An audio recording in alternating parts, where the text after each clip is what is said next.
하나님 앞에 부르심을 받은 우리 성도들에게는 여러 가지 사명들이 주어져 있습니다. 그 주어진 사명들 가운데 중요한 것 가운데 한 가지가 바로 주님을 증거하라고 하는 그러한 사명입니다.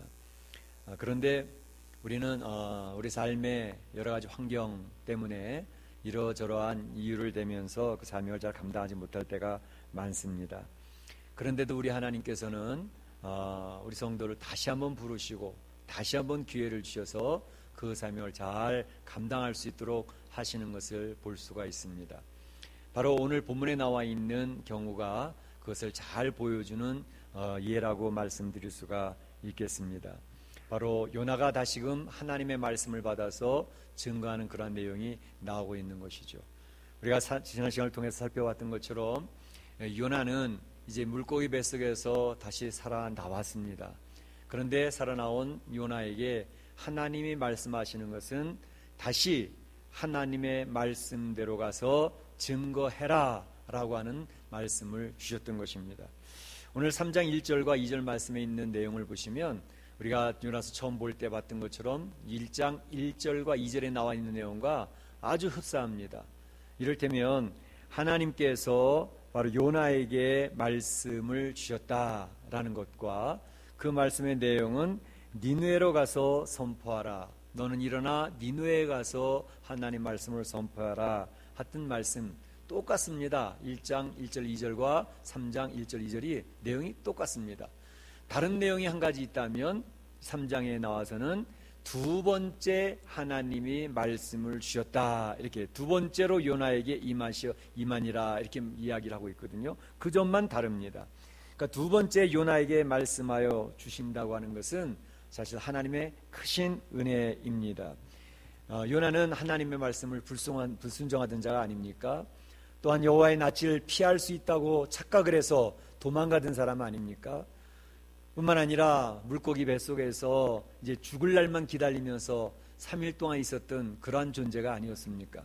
그런데 하나님께서 그를 다시 살리셔서 그를 불러내시고 그에게 다시 말씀하시기를 너는 일어나 니느웨에 가서 하나님의 말씀을 증거하라 라고 이야기를 하셨던 것입니다.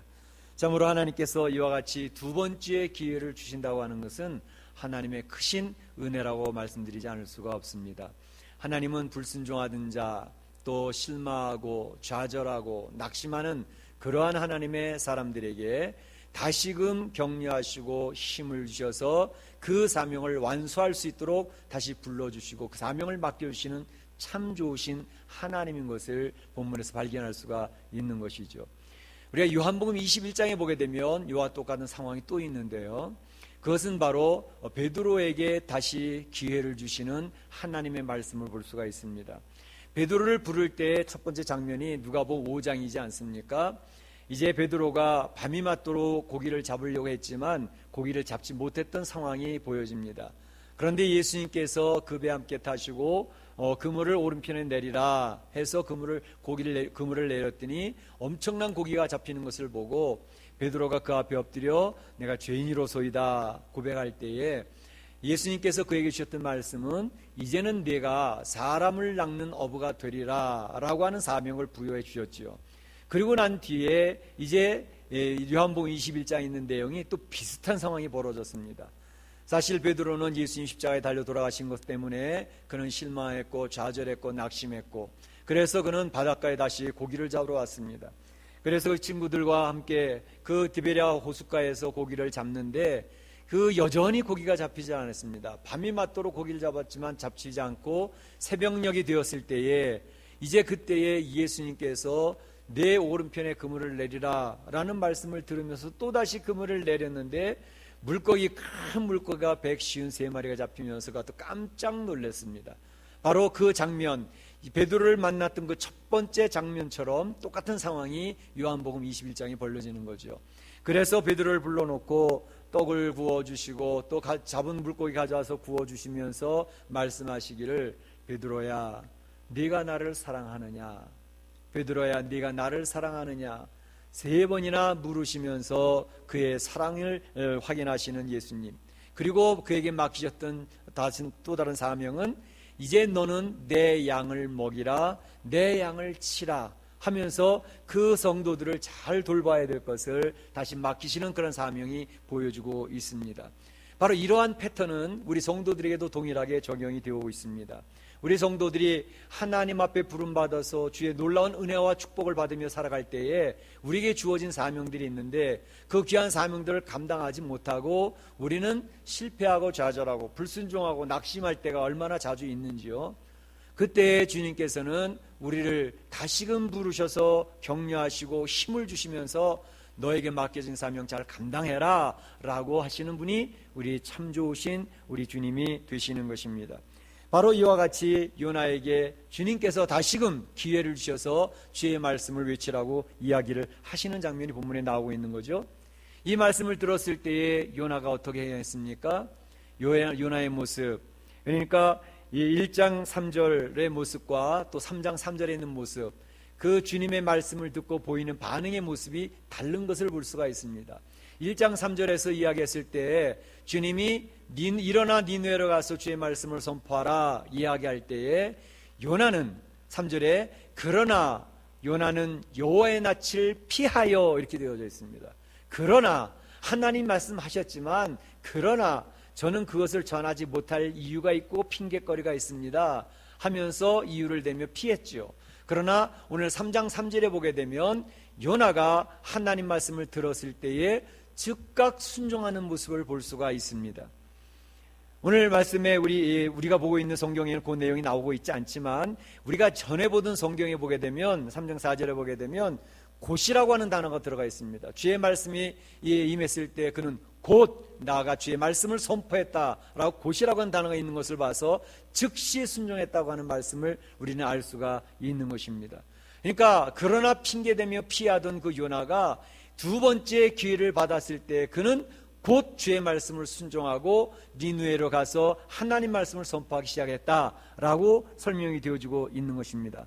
엄청난 변화가 나타나지 않았습니까? 어떻게 요나가 이와 같은 변화된 모습을 보일 수가 있었을까? 그것은 바로 요나가 고난이라고 하는 큰 어려움을 당하면서 그 속에 역사하시는 하나님의 은혜를 체험했기 때문입니다. 바로 그가 엄청난 고난을 당하지 않았습니까? 그 풍랑이는 바닷가 가운데에 그는 바다에 던져지는 고난을 당했습니다. 뿐만 아니라 그가 물고기 뱃속에 들어가서 3일 동안 그 냄새나는 곳에서 죽을 둥살둥하면서 견디는 고난을 당했습니다. 그런데 그런 고난이 바로 하나님의 은혜의 역사였다고 하는 사실을 기억을 하고 하나님 앞에 간절히 부르짖으며 하나님 앞에 신앙 고백하는 모습을 우리 지난 시간 보지 않았습니까? 그러니까 그 고난을 그는 해석하기를 하나님의 은혜였다, 하나님께서 베푸시는 크신 축복이었다라고 해석을 하고 그의 삶은 완전히 180도 변화되어졌다고 하는 사실을 알 수가 있습니다. 우리 성도들이 멕시코 이민의 삶을 살면서 이러저러한 고난을 당합니다. 풀려지지 아니하는 문제 때문에 왜 나에게, 왜 우리 가정에, 왜 우리 사업대에 이렇게 어려움이 있습니까? 라고 하면서 그 고난에서 신음하고 고통할 때가 얼마나 많이 있습니까? 그러나 우리가 신앙적인 주석을, 해석을 잘할 수 있다면 이것이 하나님의 은혜요 하나님의 축복이라고 하는 사실을 깨닫는 순간 우리는 그 고난을 고난으로 여기지 아니하고 하나님께서 주시는 또 다른 은혜고 기회라고 하는 사실을 우리는 붙들 수가 있겠습니다. 바로 이것이 요나에게 나타났던 것입니다. 그러니 그는 이 고난을 통해서 하나님의 귀한 사명을 감당하는 사람으로 바뀌게 되어졌다고 하는 사실입니다. 그가 하나님의 말씀을 받습니다. 하나님 말씀을 받는데 이제 그 말씀을 나가서 전하는데 그 전하는 내용이 무엇이었습니까? 니느웨 백성들아 너희들에게 하나님의 축복이 임할 것이다. 그 내용이 아니었습니다. 우리가 보시는 것처럼 가서 전하는 내용은 이에 니느웨 백성들아 너희가 40일이 지나면 이 니느웨 성이 무너질 것이다 라고 하는 것이 하나님이 주신 메시지였습니다. 40일이 지나면 니느웨 성이 무너질 것이다. 다시 말하면 40일 지나면 니느웨에 있는 너희 백성들은 다 죽을 거야 라고 선언을 하는데 이것이 어찌 쉬운 선포의 내용이었겠습니까? 말씀을 전할 때 잘 된다, 축복받을 거다, 편안할 거다 라고 하는 메시지를 전하게 되면 참 좋습니다. 전하는 사람도 좋고 듣는 사람도 좋습니다. 그런데 하나님이 주신 말씀이 40일이 지나면 이 니느웨 성은 망한다라고 하는 메시지를 주셨으니 그 말씀을 전하는데 얼마나 어렵겠습니까? 지금 니느웨가 상대하고 있는 나라는 이 이스라엘의 적대 국가입니다. 적국입니다. 원수의 나라입니다. 그곳에서 이 요나를 지켜줄 병사가 한 명도 없습니다. 전하는 내용, 그 전하는 내용은 니느웨가 망한다라고 하는 그런 말씀을 전하고 있는 것입니다.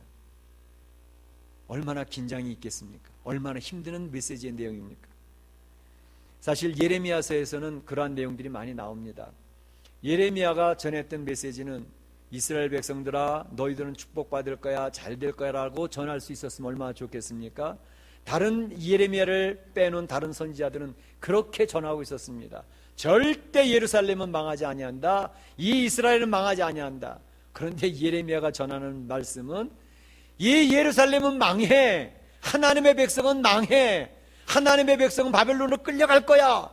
너희들이 회개하지 않는다면. 이런 말씀을 전하고 있으니 예레미야는 너무너무 힘든 내용이죠. 뿐만 아니라 그 백성들은 이 예레미야를 얼마나 힘들게 했는지 모릅니다. 그래서 예레미야는 구덩이에 던져서 죽어야 되는 그러한 상황들이 여러 번 반복되고 있지 않습니까? 지금 바로 요나가 선포하고 있는 내용들이 그런 내용들입니다. 그러니까 적국의 나라에서, 원수의 나라에서 이 니느웨는 40일이 지나면 망할 것이다 라고 전하고 있으니 그의 생명이 얼마나 위태롭습니까? 얼마나 위험합니까? 그런데 요나는 하나님 주신 말씀대로 전하고 있었습니다. 왜냐하면 그것이 하나님이 전하라고 주신 내용이었기 때문에 그러했습니다. 사도행전 4장 18절 19절에 보게 되면 이런 비슷한 장면이 또 나옵니다. 뭐냐 하면 이제 베드로와 요한이 성전에 올라가다 성전 미문에 앉았던 안진뱅이를 일으켜 세워서 고쳐주는 그런 내용이 있지 않습니까? 그 이 안진뱅이 일어나는 그 사건 때문에 그 예루살렘이 발칵 뒤집어졌습니다. 모든 사람이 다 아는 사람이었거든요. 다 아는 상황이었거든요. 그러니까 이 일로 인해 가지고 막 예루살렘이 떠들썩하니까 산헤드린 공회에서 이 베드로와 요한을 호출했습니다. 일로 와보라고. 그래서 베드로와 요한이 그 산헤드린 공회에 불려가서 신문을 받습니다. 이렇게 저렇게 물어보는데 뭐 있는 그대로 얘기를 하는 겁니다.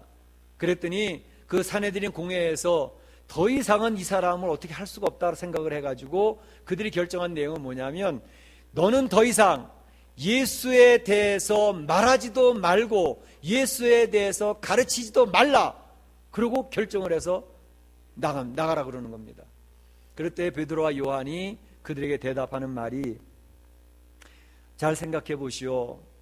당신들이 지금 말하는 것을 이제 들어볼 때에 내가 우리 베드로와 요한이 당신들의 말을 듣는 것이 옳은 것인지 아니면 하나님의 말씀을 듣는 것이 옳은 것인지 당신들이 판단해 보시오 라고 이야기를 하고 물러나옵니다.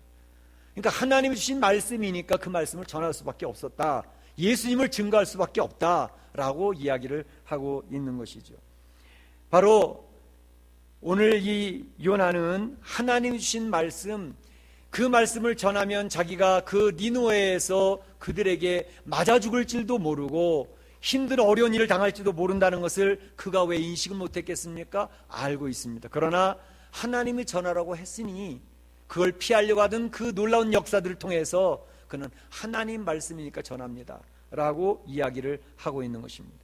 요나가 이 말씀을 하나님 말씀 그대로 40일이 지나면 니느웨는 멸망한다 라고 전했습니다.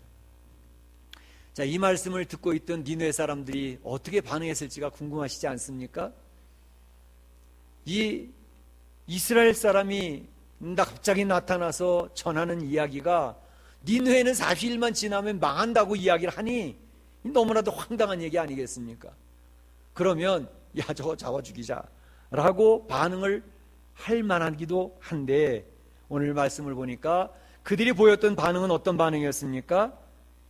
이 요나의 도전적인 말에 그들이 뜻밖의 반응을 하는 것을 볼 수가 있습니다. 그 니느웨 백성들이 하나님 앞에 나와서 그들의 악독과 강포를 자복하고 하나님 앞에 엎드려 기도하기 시작을 하는 겁니다.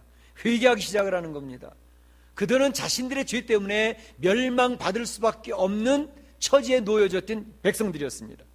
그런데 하나님의 말씀을 듣더니 놀라운 반응이 나왔습니다. 일반적으로 상식적인 반응은 이 요나를 죽여서 없애면 되지, 그렇게 생각을 했는데 전혀 그렇지 않았습니다. 니느웨 백성이 하나님을 믿고 그랬습니다.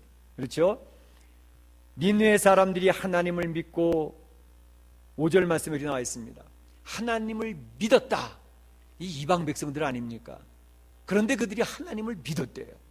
하나님을 믿음으로 말미암아 그들에게 살 길이 열려지게 되었습니다. 사실 우리 죄인들이 사는 길, 하나님의 자녀가 되어져서 우리 성도들이 살아나는 길은 믿음에 있지 않습니까?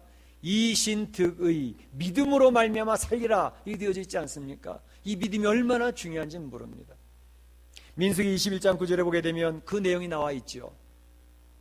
이스라엘 백성들이 모세의 지도를 받아서 광야를 통과하고 있는데 그들이 너무 힘들고 고통스러우니까 불평을 하기 시작을 했습니다.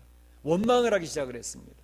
그럴 때에 하나님께서는 그 광야에 불뱀을 풀어 놓으심으로 말미암아 그 백성들이 불뱀에 물려서 그 독이 퍼져 죽어가고 있는 상황이 벌어졌던 것입니다. 그때에 모세가 하나님 앞에 가서 중보기도를 합니다. 하나님, 이 백성들 여기서 다 죽이면 어떻게 하겠습니까? 살려주셔야 되지 않겠습니까? 살 길은 없겠습니까? 모세의 중보기도를 통하여 하나님께서 제시하신 방법이, 그래, 그러면 높은 장대에다가 구리뱀, 놋뱀을 달아라. 그리고 외쳐라. 놋뱀을 쳐다보는 사람은 살 것이고 안 쳐다보면 죽는다. 아주 메시지가 단순했습니다. 그 많은 죽어져가는 백성들 앞에 그 높은 장대에다 구리로 뱀을 만들어서 달았습니다. 그리고 외치는 것은 쳐다보는 사람은 산다, 안 쳐다보면 죽는다. 반응은 두 가지였습니다. 맞아, 우리가 하나님 앞에 불순종하고 원망하고 불평함으로 우리가 죄를 범해서 이런 일이 있게 된 거야. 회개하면서 그 놋뱀을 쳐다보는 사람이 있었습니다. 그럼 어떤 사람들은 저 모세가 돌아도 한참 돌았네, 아니 구리로 만든 뱀을 갖다가 물린 상처에다 비벼가지고 어떤 화학적인 반응이 나타나서 살면 혹시 모를까, 그것을 쳐다본다고 살까? 여전히 그 말을 받아들이지 아니하고 믿지 아니하고 상처 붙들고 울고 있는 그 사람들은 다 죽어갔습니다. 거기에서 이야기한 것은 말씀을 믿고 쳐다보면 산다고 하는 것이었습니다. 그것이 요한복음에 다시 예수님이 이 말씀을 설명하고 있지 않습니까? 인자가 이 놋뱀과 같이 높이 달렸으니 예수님이 십자가에 달려 돌아가신 것을 보고 믿으면 그 사람은 죄악으로부터 해방되어져서 살아나는 길이 열린다. 믿어라! 라고 이야기를 하는 것입니다. 이것이 복음입니다. 우리가 신앙생활하는 이 복음은 바로 믿음입니다. 그러니까 믿었을 때에 그들에게는 살 길이 열리는 것입니다. 바로 이 니느웨 백성들이 요나의 선포되는 말씀을 믿었습니다. 하나님 앞에 그들이 나와 엎드립니다. 그리고 그들이 하나님 앞에 부르짖기 시작을 했습니다. 오늘 그들이 보여줬던 반응이 자세하게 나와 있는데 너무 재밌는 반응들이에요. 어떤 반응입니까? 첫 번째는 금식을 선포했다 그랬습니다. 모든 먹는 것을 우리가 중단하자. 다시 말하면 이 우리가 살아가는데 먹는 게 얼마나 중요합니까? 먹는 것보다 더 중요한 우리의 영적인 문제가 있으니 금식하며 하나님 앞에 이 문제를 해결받도록 하자라고 하는 그런 태도입니다. 뿐만 아니라 그들은 베옷을 입었다 그랬습니다. 이 굵은 베옷을 입었는데 굵은 베옷을 입는 것은 무엇을 상징합니까? 보통 우리 한국에서도 요즘엔 그렇지 않지만 옛날에는 부모님이 돌아가시면 굵은 머리 배 모자를 쓰고 베옷을 입고 그 앞에서 고글하는 그러한 의식이 있었습니다. 그 베옷을 입는다고 하는 뜻은 뭐죠? 우리는 죄인입니다 라고 하는 것을 시인하는 모습입니다. 그러니까 부모님 앞에 우리는 불효자로 살았습니다, 죄인입니다 라고 하는 모습으로 굵은을 쓰고 베옷을 입고 엎드리는 것이죠. 여기서 굵은 베옷을 입었다고 하는 것이 바로 우리들은 죄인입니다 라는 것을 시인하는 모습이었습니다. 뿐만 아니라 이런 모습들이 왕에게 전달이 되어졌습니다. 왕이 그 얘기를 듣고 무슨 뚱딴지 같은 소리야, 화를 내는 게 아니라 그는 나도 베옷을 입으리라. 그도 굵은 베옷을 입고 바로 제 위에 앉았다고 하는 모습은 회개하는 아주 상징적인 모습입니다. 그래서 그 왕도 왕복을 벗고 굵은 베옷을 입고 제 위에 앉아서 우리 이 나라를 살려달라고, 이 니느웨를 살려달라고, 살아계신 하나님이라면 우리의 죄를 용서해 주실 수 있지 않습니까? 고백하면서 그의 죄를 고백하는 왕의 모습을 볼 수가 있습니다. 뿐만 아니라 그 왕과 그의 모든 대신들이 선포하기를 이제 사람은 모두 굵은 베옷을 입고 금식하며 기도할 뿐만 아니라 짐승들까지도, 소와 양떼까지도 그 베옷을 입히고 물도 먹이지 말고 금식을 시켜라 라고 이야기하고 있습니다. 얼마나 간절한 그들의 모습이 보여주고 있습니까? 간절하게 그들은 하나님 앞에 엎드려 기도했던 것입니다.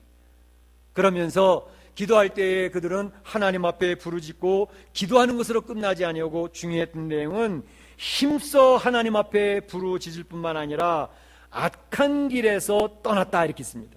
악한 길에서 떠났다. 그의 악한 길에서 돌이켜 떠난 것을 보시고 악한 길에서 떠났다고 얘기를 하겠습니다. 그러니까 회개의 결정체는 하나님 잘못했습니다라고 이야기하는 것을 끝나는 게 아니라 그 길에서 돌이키는 것까지 회개라고 말할 수가 있겠습니다. 이러한 니네 백성들이 보여줬던 반응, 이 반응을 통해서 놀라운 일이 벌어지게 되는 것이죠. 그들의 회개는 참된 회개였습니다. 진정성이 있고 진실함이 있고 겸손하게 하나님 앞에 엎드리는 그러한 회개를 했던 것이죠. 그럴 때 하나님께서 보여줬던 모습은 무엇입니까? 정확하게 10절에 나오고 있습니다. 하나님이 그들의 모습을 보시고 하나님이 그들의 행한 것, 곧 그들이 악한 길에서 떠난 것을 보시고 하나님이 그 뜻을 돌이키사, 뜻을 돌이키사 재앙을 내리기로 40일이 지나면 니느웨를 멸망시키기로 했던 뜻을 돌이키시고 그들에게 재앙을 내리지 아니하셨더라. 이렇게 이야기를 하고 있는 것을 볼 수가 있습니다. 회개하고 돌아오는 백성들에 대한 하나님의 특별한 사랑을 선포하고 계시는 것입니다. 이 사람들이 하나님 앞에 택함받았던 이스라엘 백성 유대인들이 아니었습니다.